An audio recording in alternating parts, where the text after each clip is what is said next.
Hello, everyone. I hope everyone's had a great weekend. We're coming into the last couple of weeks of our Methods and Materials course, and so I just wanted to check in and touch base, make sure everybody knew what the next couple of weeks looked like, and then do a quick preliminary overview of what our last course is going to look like, because it's actually going to be condensed into a lot shorter time frame than any of the other classes. So, at this point, you should have completed 4 model lessons. You should have done 4 forum discussions. You should have done 1 learning contract and 1 article summary. Um, due this week are the final assignments in our course, which are 1 more article summary on Kohlberg's moral dilemmas, um, your shadowing experience documentation, and then your big instructional unit. But let's look at that for just a second. So with the Kohlberg's moral dilemmas, this first link, I tried to find that resource somewhere else, but the link is broken, so it's not going to work. But this second one, identity development in gifted children, should give you more than enough information with which to write an article review. It's basically the idea that gifted students, partly because of their cognitive advancement, often also have this moral sensitivity because they're able to understand, issues of right and wrong that maybe students at the same age level but not the same cognitive level don't understand. Um, so you should be able to use this article for your article review, and just don't worry about the other article. And then the shadowing experience, it's in topic 8. If you don't get it submitted until the last class, that's fine too. It's not really a big deal. I probably won't start grading them until then anyway. And then your unit of instruction, I know there's been a lot going on, and you're just coming out of parent-teacher conferences and any number of other things. And so I know that a lot of you are in different places as far as where you are on this.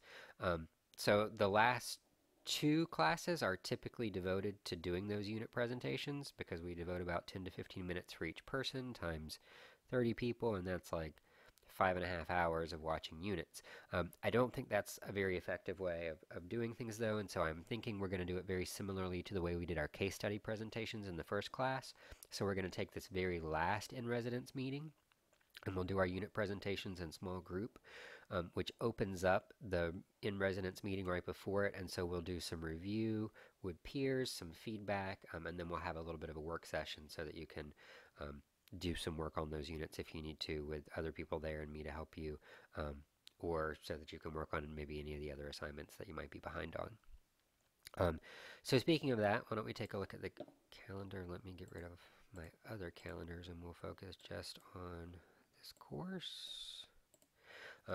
So here, as we start April, on the 9th, we're going to have an in-residence meeting for methods and materials. That's going to be that op optional time for us to review your units with some peers to get some feedback and maybe have a work session. I'll also plan 1 or 2 activities for that evening.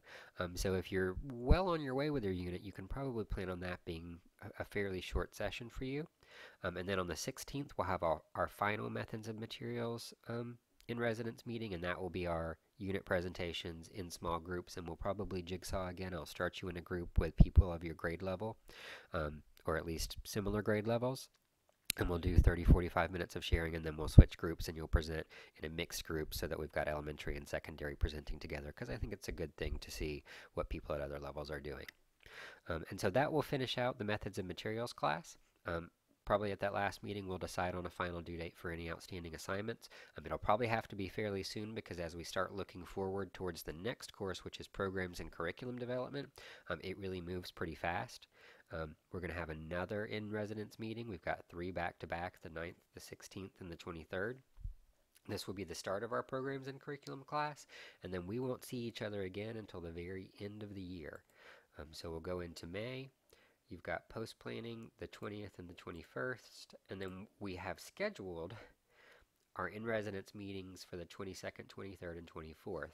I found out after the fact that all buildings are closed on the 24th for the Memorial Day holiday, and so that would put us having to push this day back till either the 27th or the 28th, and I'd really rather not do that. So we'll talk about what is entailed in that course when we meet together either next week or the following week. But I would like to maybe think we'll meet in person these days and then do something online on this 24th day because I'd rather just be done with it. But that'll take us all committing to doing that online thing, whatever it happens to be. So that's kind of where we are. That's what you can look forward to coming up.